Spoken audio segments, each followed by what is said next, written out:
You don't need to be available all the time. Have you ever felt like you wanted to distance yourself from people? To stop explaining? To choose silence instead of conversations that drain you? Many people think that this means there's something wrong with you. But Jesus did this frequently. He distanced himself from the crowds on purpose. And when you understand why, stop blaming yourself for needing distance. But why did Jesus distance himself so much from the crowds? Even when everyone wanted to hear him? Why did the Son of God, who attracted thousands with his word, prefer the silence of the desert to the sound of applause? What was it about this estrangement that most people never understood? Today, you will discover that this gesture of Jesus carries profound wisdom, a lesson about purpose, inner peace, and spiritual discernment. And if you feel that sometimes the world is too noisy, perhaps this message is exactly what you need to hear today. Before we begin, subscribe to the channel and turn on notifications, not only to receive more videos like this, but to nourish your soul with reflections that help you reconnect with what truly matters, the presence of God in your daily life. In Jesus' day, Israel was experiencing a time of intense spiritual expectation and political oppression. The people awaited a Messiah who would liberate them from Roman rule, someone who would come with power, sword, and glory. When Jesus appeared, performing healings, miracles, and speaking with authority, the crowds began to follow him. It wasn't just curiosity, it was a thirst for hope. Each of his gestures rekindled the flame of liberation. But there was something curious about these crowds. They didn't always understand what they were seeking. Many saw Jesus as a solver of immediate problems, the one who multiplied bread, healed diseases, and freed the possessed. Few realized that the true purpose of his words was to liberate the soul, not just the body. The crowd, therefore, represented the human pursuit of satisfaction without transformation. The constant presence of the crowds created an atmosphere of pressure. Everyone wanted something from Jesus: healing, an answer, a sign, and yet he never allowed himself to be overwhelmed by this collective energy. There was a serenity in him that contrasted with the agitation around him. Jesus knew how to discern between sincere clamor and superficial enthusiasm, and this explained his reserved demeanor at certain times. What few realize is that behind each miracle, there was also a subtle teaching. The kingdom of God is not revealed only in spectacle, but in the silence of the believing heart. When the crowd saw a sign, he saw an opportunity to awaken faith. When others sought applause, he sought transformation. Therefore, his attention was not on the masses, but on the individual. And it is precisely at this point that we begin to understand why Jesus, amidst so much recognition, chose to withdraw. The applause of the crowds never moved him. He knew that the same people who exalted him with hosannas would be the same ones who would shout, "Crucify him." Jesus was not seeking numbers, he was seeking true followers, and sometimes silence was the only way to rediscover his purpose. There is a recurring phrase in the Gospels that many pass by too quickly, but Jesus often withdrew to lonely places and prayed. Luke 5:16. This was not an occasional attitude but a constant pattern in his life. After healing, teaching, or confronting, he would withdraw. To many, this might seem like disinterest, but in reality it was spiritual discipline. Jesus understood that the sound of human voices could not replace the voice of the Father. In the Bible, the desert has always been the setting for encounters. It was in the desert that Moses heard the voice of God, that Elijah rediscovered his purpose, and that Jesus himself overcame temptation. The desert represents the space where the noise of the world ceases and the inner self is revealed. When Jesus went to these solitary places, he did not flee. He went deeper. He sought the source of the strength that sustained him in the face of the crowds. The crowd demands constant presence. It pulls, speaks, opines, pressures. The desert, on the other hand, restores silence. Jesus knew that he could not hear the Father if he remained constantly listening to people's expectations. Each retreat was an act of alignment. He left the voice of the world to hear again the voice of heaven. This practice kept him centered, balanced, and faithful to his mission. It's interesting to note that the disciples often didn't understand this need. They saw crowds and wanted to seize the moment, but Jesus saw the need for a pause. This difference shows the spiritual depth of those who live for purpose, not for opportunity. The pause was more productive than the rush. And perhaps that's the first great lesson from this video. The desert is not the opposite of success. It's its foundation. Jesus' withdrawal from the crowds was not an act of contempt but of wisdom. He understood something the modern world has forgotten. Those who don't know how to withdraw end up getting lost in the noise of the voices that applaud them. Jesus' silence always had a profound meaning. In a world where everyone wanted to be heard, he often chose not to respond. Before Pilate, the Pharisees, and even the accusers of the adulterous woman, his silence spoke louder than any discourse. This silence was not absence. It was mastery. It was the language of spiritual wisdom that speaks only when guided by the Spirit. Jesus' silence was the space where the divine moved. When the human voice ceases, the voice of God finds its way. It's curious how external noise reflects internal turmoil. The more restless we are, the more we talk. Jesus, on the contrary, showed that inner peace manifests itself in serenity. He didn't need to convince anyone. His presence was enough to reveal the truth. There is a spiritual power in silence that few understand. It is not empty. It is full of listening. It is the place where the heart meets the invisible. When Jesus withdrew to pray in silence, he not only rested his body, but restored his soul. It was in silence that he received direction, clarity, and power. The miracle happened first within, before manifesting outwardly. In our modern lives, silence is almost a luxury. We are surrounded by notifications, voices, and pressures. But Jesus' journey shows us that silence is a divine tool for discernment. It is in silence that we distinguish what is God's will from what is merely the noise of the world. Whoever learns to be silent before God learns to act wisely before men. Therefore, when the Bible shows Jesus silent, it is not weakness. It is contained strength. It is the dominion of the Spirit over the ego. It is proof that not every answer needs to be spoken, and that true spiritual power lies not in the quantity of words, but in the depth of presence. There is a subtle but essential difference between isolating oneself and withdrawing. Isolating oneself is fleeing the world out of fear or weariness. Withdrawing is purposefully retreating to rediscover one's center. Jesus never isolated himself. He withdrew. Isolation is born of pain. Withdrawal is born of awareness. This distinction is key to understanding his behavior before the crowds. When Jesus withdrew, he did not disconnect from people, but reconnected with the Father. This movement strengthened him to return and serve with more compassion and clarity. It was a divine cycle, surrender and renewal. That is why, after long periods of teaching or healing, he sought solitude, not to escape, but to restore. Retreat was the secret of his spiritual strength.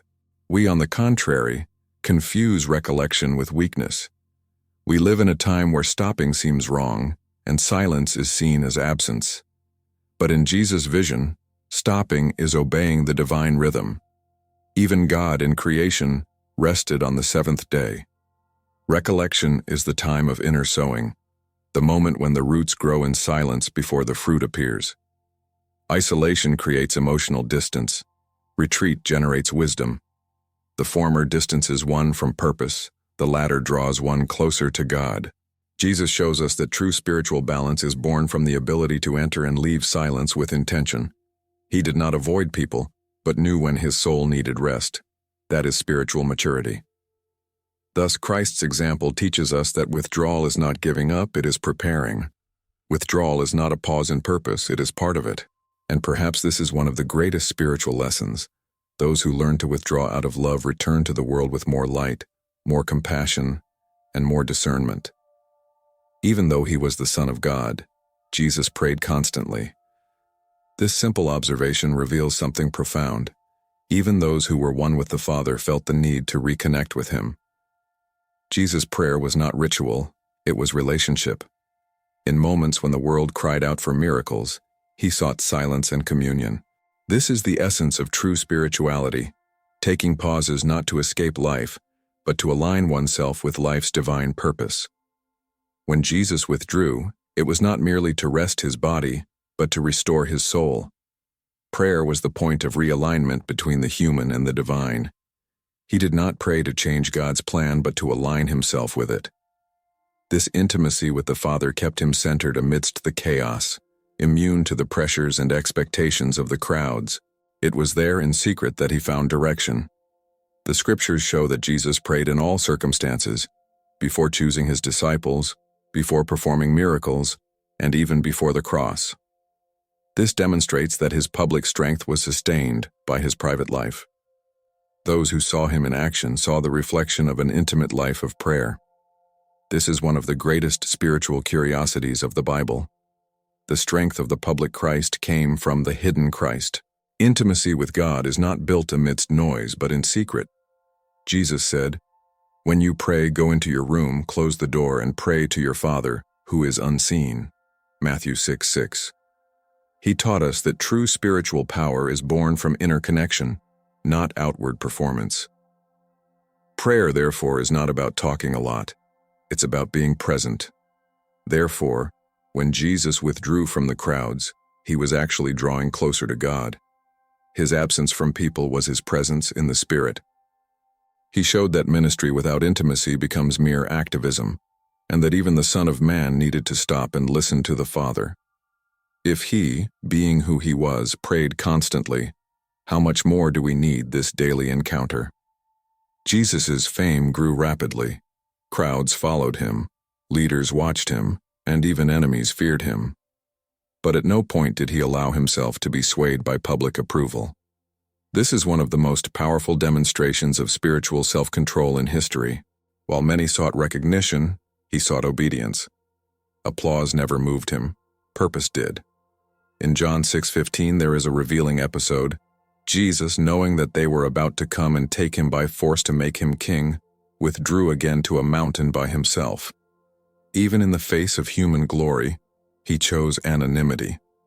This decision shows that Jesus recognized the subtle danger of idolatry, not the idolatry of idols, but the idolatry of images. He knew that people's approval is fickle, and he preferred to please the Father who sees the heart. The temptation of fame is one of the most silent, yet also one of the most destructive. It seduces with praise and imprisons with expectations. Jesus, by withdrawing, showed that a free soul is one that does not depend on recognition to exist. His greatness lay in not needing to prove anything. He lived from the inside out, not from the outside in. This behavior contrasts sharply with our current culture, where personal worth seems measured by likes and views. The Christ of the crowds teaches us to be discreet. The Christ of the deserts teaches us to be authentic. He knew that public approval can inflate the ego and stifle the voice of the Spirit. Therefore, he always chose the narrower path, that of humility. Ultimately, Jesus' withdrawal from the crowds was also a way of resisting the temptation of spiritual vanity. He didn't need to be seen to fulfill his purpose. And perhaps that's the most intriguing thing of all. The Savior of the world chose the simplicity of silence instead of the seduction of fame. He knew that those who seek applause from the world rarely hear the voice of God. Many imagine rest as the opposite of productivity, but in biblical spirituality, it is part of creation itself. God rested on the seventh day, not out of tiredness, but to establish a sacred rhythm of balance. Jesus, following this principle, also withdrew after long periods of teaching and healing. Rest was not an escape, but a source of strength. He understood that the body and soul needed to align so that the Spirit could flow fully. Each moment of reflection was a form of spiritual regeneration. By withdrawing, Jesus recharged his inner energy and renewed the focus of his mission. This shows that even incarnate divine life respected human limitations.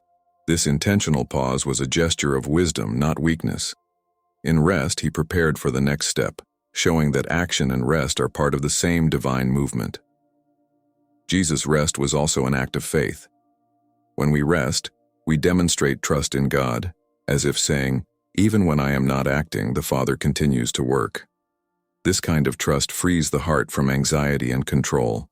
Jesus didn't need to always be in the spotlight because he knew that God's plan didn't depend on visibility, but on faithfulness. Lack of rest breeds confusion and exhausts the soul.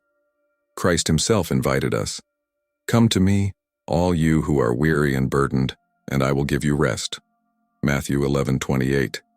He knew that human beings wear themselves out trying to bear what only God can carry. By withdrawing from the crowds, he also taught us the path to restoration, not in excess, but in surrender. Therefore, spiritual rest is strength disguised as stillness. It is in recollection that thoughts are reorganized, faith is strengthened, and the heart begins to beat at the right rhythm again. Jesus showed that true power lies not in doing more, but in doing with purpose. Those who learn to rest in God discover that pausing is also a form of prayer. In a world that glorifies exposure, Jesus' example is almost a silent scandal. He had every reason to be seen, and he chose to disappear. He could have sought fame, but he preferred the desert. This invites us to an uncomfortable question. Do we still know how to be alone with God? Or have we become dependent on the validation of the digital crowds we now call followers? Christ's lesson is timeless. Value lies not in how much we are seen, but in how true we are. Stepping away from the crowds is sometimes the only way to hear your own soul. Jesus showed us that it is in silence that identity is revealed, and that when we stop trying to impress, we finally begin to transform. Retreat is an act of spiritual courage, the same courage he practiced. Every time we choose not to react, not to justify ourselves, or not to show off, we are in a way imitating Jesus. He didn't need to prove who he was. His light spoke for itself. And in the same way, when we align ourselves with the Father in silence, our own presence begins to reflect something divine. Recollection generates clarity, and clarity generates purpose. We live in the age of haste, but the Spirit moves slowly. Jesus teaches us that spiritual growth is made of pauses, not races. When he withdrew, he wasn't wasting time. He was sowing eternity within himself. Mature faith understands that the invisible is more important than the visible, and that is the essence of all authentic spiritual life. Therefore, the final question is simple, yet transformative. Do you distance yourself from the crowds to hide or to reconnect with God? The difference between the two defines the type of spiritual life you live. Sometimes the most revolutionary act of faith is simply choosing silence and letting the Father speak for you. Jesus distanced himself from the crowds not out of disinterest, but out of wisdom. He knew that true strength comes from silence, and that the connection with the Father is more powerful than any human approval. It taught us that sometimes it's necessary to stop, not to give up, but to listen, because God speaks in the pauses. If this message resonated with you, it's because the Spirit is calling you to this same movement. Less noise, more presence. So, if you're not already subscribed, sign up now. Here we don't talk about religion, we talk about real spiritual life, of inner transformation, and how to apply biblical teachings in everyday life, in a light yet profound way. Leave a like and share this video with someone who needs to remember that silence is also a place where God dwells. And remember, sometimes the greatest miracle happens when you decide to stop and simply listen.